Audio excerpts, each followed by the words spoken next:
ओम शांति। 21 अप्रैल 2026 के ईश्वरीय मधुर महावाक्य हैं। सुनते हैं आज की बाबा की मधुर मुरली। बाबा ने कहा, मीठे बच्चे, ज्ञान सागर बाप आए हैं। तुम बच्चों के सम्मुख ज्ञान डांस करने।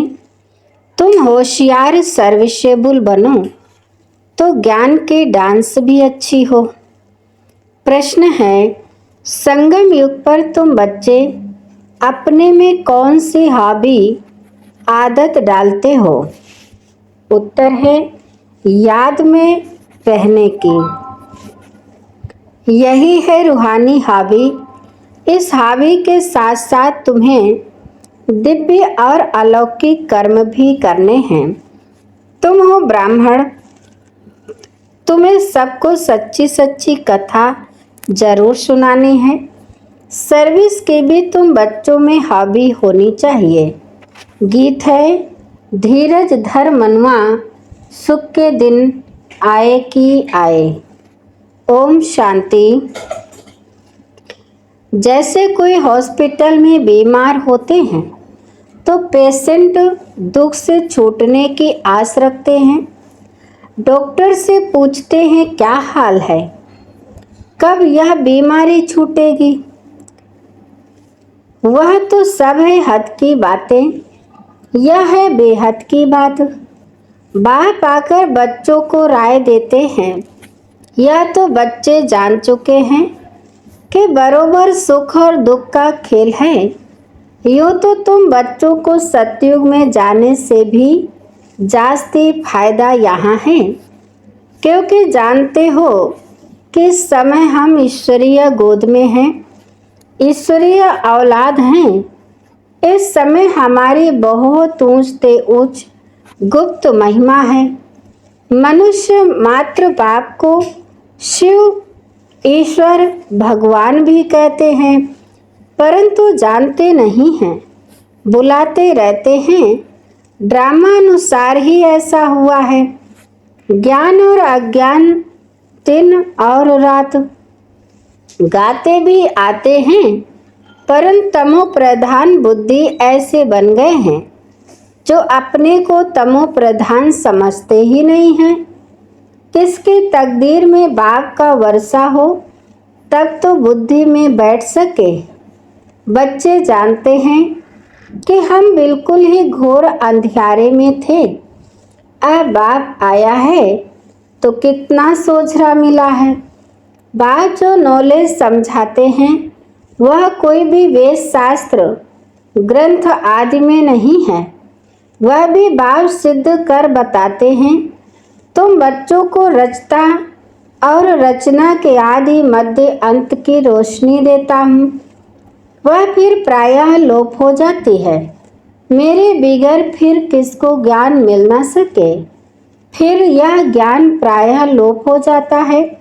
समझ में आता है कि कलयुग पास्ट हुआ, फिर 5000 वर्ष बाद रिपीट होगा। यह है नई बात, यह तो शास्त्रों में है नहीं। बाप तो यह नॉलेज सभी को एक जैसी पढ़ाते हैं, परंतु धारणा में नंबर वार हैं। कोई अच्छे सर्विसेबल बच्चे आते हैं तो बाबा का डांस भी ऐसा चलता है। डांसिंग गर्ल के आगे देखने वाले बहुत शौकीन होते हैं, तो वह भी खुशी से बहुत अच्छा डांस करती हैं। थोड़े बैठे होंगे तो कॉमन रीति से थोड़ा डांस करेगी। वाह वाह करने वाले बहुत होंगे तो उनका भी उल्लास बढ़ेगा। तो यहाँ भी ऐसे हैं। मुरली सब बच्चे सुनते हैं, लेकिन सम्मुख सुनने की बात और है ना। यह भी दिखाते हैं कि श्री कृष्ण डांस करता था। डांस कोई वह नहीं, वास्तव में है ज्ञान की डांस। शिव बाबा खुद बताते हैं कि मैं ज्ञान की डांस करने आता हूँ। मैं ज्ञान का सागर हूँ, तो अच्छी अच्छी पॉइंट्स निकलती हैं। यह है ज्ञान की मुरली, कांट की मुरली नहीं है। पतित पावन बाप आकर सहज राज योग सिखाएंगे या लकड़ी की मुरली बजाएंगे। यह किसके ख्याल में नहीं होगा कि बाप आकर ऐसे राजयोग सिखाते हैं। अभी तुम जानते हो, बाकी कोई भी मनुष्य मात्र को यह बुद्धि में आ न सके। आने वालों में भी नंबर वार पद पाते हैं। जैसे कल पहले किया है वैसे ही पुरुषार्थ करते रहते हैं। तुम जानते हो कि कल पहले मुआफिक बाप आते हैं, आकर बच्चों को सब राज खोल कर बताते हैं। कहते हैं कि मैं भी बंधन में बंधा हुआ हूँ। हर एक इस ड्रामा के बंधन में बंधा हुआ है।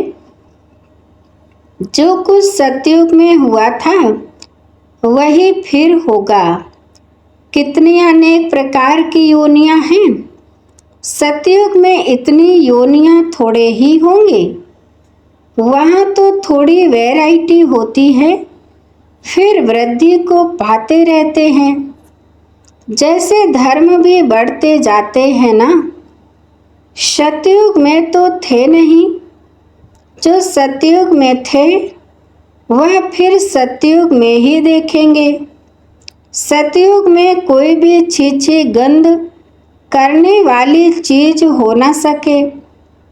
उन देवी देवताओं को कहते ही हैं भगवान भगवती, और कोई खंड में कभी भी किसको गॉड गॉडेस कह नहीं सकते। वह देवताएं जरूर हेवन में राज्य करते थे। उनका देखो गायन कितना है। तुम बच्चों को अभी धीरज आ गया है। तुम जानते हो हमारा मर्तबा कितना ऊंच है, वह कम है। हम इतने मार्क्स से पास होंगे। हर एक अपने को समझ तो सकते हैं ना कि फलाना अच्छी सर्विस कर रहा है। हाँ, चलते चलते तूफान भी आ जाते हैं। बाप तो कहते हैं कि बच्चों को कोई भी ग्रहचारी तूफान आदि ना आए। माया अच्छे अच्छे बच्चों को भी गिरा देती है। तो बाप धीरज देते रहते हैं। बाकी थोड़ा समय है, तुमको सर्विस भी करनी है। स्थापना हो गई फिर तो जाना ही है। इसमें एक सेकंड भी आगे पीछे नहीं हो सकता। यह राज बच्चे ही समझ सकते हैं। हम ड्रामा के एक्टर्स हैं। इसमें हमारा मुख्य पार्ट है। भारत पर ही हार और जीत का खेल बना हुआ है। भारत ही पावन था। कितनी पीस प्योरिटी थी। यह कल की ही बात है। कल हमने ही पार्ट बजाया था। 5000 वर्ष का पार्ट सारा नूंधा हुआ है। हम चक्र लगाकर आए हैं। अब फिर बाबा से योग लगाते हैं। इससे ही खाद निकलती है। बाप याद आएगा तो वर्षा भी जरूर याद आएगा। पहले पहले अल्फ को जानना है। बाप कहते हैं तुम मेरे को जानने से मेरे द्वारा सब कुछ जान जाएंगे। ज्ञान तो बड़ा सहज है, एक सेकंड का, फिर भी समझाते रहते हैं, पॉइंट्स देते रहते हैं। मुख्य पॉइंट है मन मनाभव। इसमें ही विघ्न पड़ते हैं। देह अभिमान आ जाने से फिर अनेक प्रकार के घुटके आ जाते हैं। फिर योग में रहने नहीं देते हैं। जैसे भक्ति मार्ग में श्री कृष्ण की याद में बैठते हैं तो बुद्धि कहाँ कहाँ भाग जाती है। भक्ति का अनुभव तो सबको है, इस जन्म की बात है। इस जन्म को जानने से कुछ न कुछ पास्ट जन्म को भी समझ सकते हैं। बच्चों को हावी हो गई है बाप को याद करने की। जितना याद करते हो उतना खुशी बढ़ती है। साथ साथ दिव्य अलौकिक कर्म भी करना है। तुम हो ब्राह्मण, तुम सत्यनारायण की कथा, अमर कथा सुनाते हो। मूल बात एक है जिसमें सब कुछ आ जाता है। याद से ही विकर्म विनाश होते हैं। यह एक ही हावी रूहानी है। बाप समझाते हैं कि नॉलेज तो बड़ी सहज है। कन्याओं का नाम भी गाया हुआ है। अधर कुमारी, कुमारी कन्या कुमारी का नाम सबसे ज्यादा वाला है। उनको कोई बंधन नहीं है। वह पति तो विकारी बना देते हैं। यह बाप तो स्वर्ग में ले जाने के लिए श्रृंगारते हैं, स्वीट सागर में ले जाते हैं।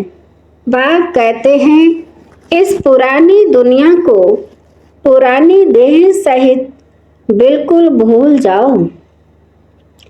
आत्मा कहती है कि हमने तो 84 जन्म पूरे किए हैं, अब फिर हम बाप से वर्षा पूरा लेंगे। हिम्मत रखते हैं, फिर भी माया से लड़ाई तो है। आगे तो यह बाबा है। माया के तूफान जास्ते इनके पास आते हैं। बहुत आकर पूछते हैं कि बाबा हमको यह होता है। बाबा बताते हैं कि बच्चे, हाँ, यह तूफान तो जरूर आएंगे। पहले तो मेरे पास आते हैं, अंत में सकर्मातीत अवस्था को पालेंगे। यह कोई नई बात नहीं है, कल पहले भी हुआ था। ड्रामा में पार्ट बजाया, अब फिर वापस घर जाते हैं। बच्चे जानते हैं यह पुरानी दुनिया नरक है। कहते भी हैं कि यह लक्ष्मी नारायण क्षीर सागर में रहते थे। इन्हों के मंदिर कितने अच्छे अच्छे बनाते हैं। पहले पहले मंदिर बनाया होगा तो क्षीर दूध का ही तालाब बनाकर विष्णु की मूर्ति को बिठाया होगा। बहुत अच्छे अच्छे चित्र बनाकर पूजा करते थे। उस समय तो बहुत ही सस्ताई थी। बाबा का सब देखा हुआ है। बरोबर यह भारत कितना पवित्र क्षीर का सागर था। दूध घी की जैसे नदियां थी। यह तो महिमा दे दी है।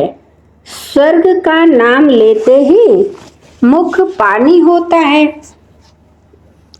तुम बच्चों को अब ज्ञान का तीसरा नेत्र मिला है तो बुद्धि में समझ आई है। बुद्धि चली जाती है अपने घर, फिर स्वर्ग में आएंगे। वह सब कुछ नया ही नया होगा। बाबा श्री नारायण की मूर्ति देख बहुत खुश होता था, बहुत प्यार से रखता था। यह नहीं समझता था कि हमें यह बनूंगा। यह ज्ञान तो अब बाबा से मिला है। तुमको ब्रह्मांड और सृष्टि चक्र के आदि मध्य अंत का ज्ञान है। जानते हो कि हम कैसे चक्र लगाएंगे। बाबा हमको राजयोग सिखला रहे हैं। तुम बच्चों को बहुत खुशी होनी चाहिए। बाकी थोड़ा समय है। शरीर को कुछ न कुछ तो होता रहता है। अब यह तुम्हारा अंतिम जन्म है। अब तुम्हारे सुख के दिन आते हैं। ड्रामा प्लान अनुसार देखते हो कि विनाश सामने खड़ा है। तुमको तीसरा नेत्र मिला है। मूल वतन, सूक्ष्म वतन, स्थूल वतन को अच्छी रीति जानते हो। यह स्वदर्शन चक्र तुम्हारी बुद्धि में फिरता रहता है। खुशी होती है। इस समय हमको बेहद का बाप टीचर बन पढ़ाते हैं, परंतु नई बात होने कारण घड़ी घड़ी भूल जाते हैं। नहीं तो बाबा कहने से ही खुशी का पारा चढ़ जाना चाहिए। राम तीर्थ श्री कृष्ण का भक्त था, तो श्री कृष्ण के दर्शन के लिए कितना करते थे। उसको साक्षात्कार हुआ और खुशी हो गई, परंतु उससे क्या हुआ? मिला तो कुछ भी नहीं। यहाँ तो तुम बच्चों को खुशी भी है, क्योंकि जानते हो कि किस जन्म के लिए हम इतना ऊंच पद पाते हैं। 3 हिस्सा तो तुम सुखी रहते हो। अगर आधा आधा हो फिर तो फायदा हुआ नहीं। तुम 3 हिस्सा सुख में रहते हो। तुम्हारे जैसा सुख कोई देख ना सके। तुम्हारे लिए तो सुख अपार है। महान सुख में तो दुख का पता नहीं चलता है। संगम पर तुम दोनों को जान सकते हो कि अभी हम दुख से सुख में जा रहे हैं। मुख है दिन तरफ और लात है रात तरफ। इस दुनिया को लात मारनी है, अर्थात बुद्धि से भूलना है। आत्मा जानती है कि अब वापस घर जाना है। बहुत पाठ बजाया, ऐसे ऐसे अपने साथ बातें करनी होती है। और जितना बाप को याद करेंगे उतना ही कट निकलेगी। जितना बाप की सर्विस पर रह सामान बनाएंगे उतना ही बाप का शो करेंगे। बुद्धि में है कि अब घर जाना है तो घर को ही याद करना चाहिए। पुराना मकान गिरता रहता है। अब कहाँ नया मकान, कहाँ पुराना मकान। रात दिन का फर्क है। यह तो हूबहू विषय वैतरणी नदी है। एक दो को मारते झगड़ते रहते हैं। बाकी भी बाबा आया है तो बहुत लड़ाई शुरू हो गई है। अगर स्त्री विकार नहीं देती तो कितना तंग करते हैं, कितना माथा मारते हैं।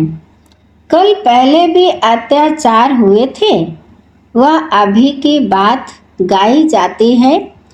देखते हो कि कितना पुकारती है। वही ड्रामा का पार्ट बज रहा है। यह बाप जाने और बच्चे जाने और न जाने कोई। आगे चल सबको समझने का है। गाते भी हैं पतित पावन सर्व का सद्गति दाता बाप है।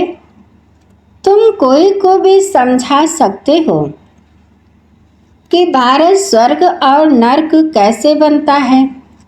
आओ तो हम तुम्हें सारे वर्ल्ड की हिस्ट्री ज्योग्राफी समझाएं।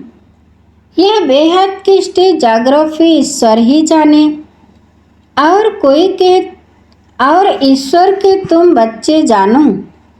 पवित्रता सुख शांति की कैसी स्थापना होती है, इस हिस्ट्री ज्योग्राफी को जानने से तुम सब कुछ जान जाएंगे। बेहद के बाद से तुम जरूर बेहद का ही वर्षा लेंगे। यह आकर समझो, टॉपिक बहुत है। तुम बच्चों का तो अब दिमाग ही भरपूर हो गया है। खुशी का कितना पारा चढ़ता है। सारी नॉलेज तुम बच्चों के पास है, नॉलेजफुल बाप से नॉलेज मिल रही है, फिर हम ही जाकर लक्ष्मी नारायण बनेंगे। वहाँ फिर यह नॉलेज कुछ भी नहीं होगी। कितनी गुह्य बातें समझने की हैं। बच्चे सीढ़ी को अच्छी रीति समझ गए हैं ना। तो यह चक्र 84 का है। अब मनुष्यों को भी क्लियर कर समझाना है। इसको अब स्वर्ग व पावन दुनिया थोड़े ही कहेंगे। सतयुग अलग है, कलयुग अलग चीज है। यह चक्र कैसे फिरता है यह समझाने में सहज है, समझानी अच्छी लगती है, परंतु पुरुषार्थ कर याद की यात्रा में रहे यह बहुतों से हो नहीं सकता। अच्छा, बाबा बच्चों से नमस्ते करते हैं। मीठे मीठे शिकिलदे बच्चों प्रति माता पिता बाप दादा का याद प्यार और गुड मॉर्निंग। रूहानी बाप के रूहानी बच्चों को नमस्ते। हम रूहानी बच्चों की रूहानी बाप दादा को याद प्यार नमस्ते नमस्ते नमस्ते, गुड मॉर्निंग, शुक्रिया बाप दादा। धारणा के लिए मुख्य सार नंबर 1। इस पुरानी देह और दुनिया को बुद्धि से भूल बाप और घर को याद करना है। सदा इसी खुशी में रहना है कि अभी हमारे सुख के दिन आए कि आए।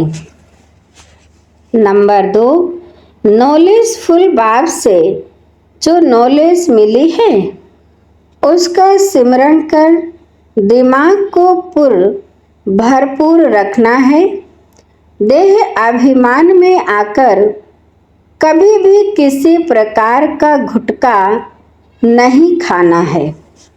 वरदान है सदा एक रस स्थिति के तख्त पर विराजमान रहने वाले बाप दादा के दिल तख्त नशीन भव। सदा एक रस स्थिति के तख्त पर विराजमान रहने वाले बाप दादा के दिल तख्त नशीन भव। विस्तार है सभी से श्रेष्ठ तख्त बाप दादा के दिल तख्त नशीन बनना है। लेकिन इस तख्त पर बैठने के लिए अचल अडोल एक रस स्थिति का तख्त चाहिए। अगर इस स्थिति के तख्त पर स्थित नहीं हो पाते तो बाप दादा के दिल रूपी तख्त पर स्थिति नहीं हो सकते। इसके लिए अपने भ्रकुटी के तख्त पर अकाल मूर्त बन स्थित हो जाओ। इस तख्त से बार बार डगमग ना हो तो बाप दादा के दिल तख्त पर विराजमान हो सकेंगे। स्लोगन है शुभ चिंतन द्वारा नेगेटिव को पॉजिटिव में परिवर्तन करो। शुभ चिंतन द्वारा नेगेटिव को पॉजिटिव में परिवर्तन करो। अच्छा, आज के मुरली के अव्यक्त इशारे हैं, सुनते हैं। महान बनने के लिए मधुरता और नम्रता का गुण धारण करो। ब्रह्मा बाप अपने हर बच्चे के चेहरे पर एक तो सदा रूहानियत की मुस्कुराहट देखना चाहते हैं और दूसरा मुख से सदा मधुर बोल सुनना चाहते हैं।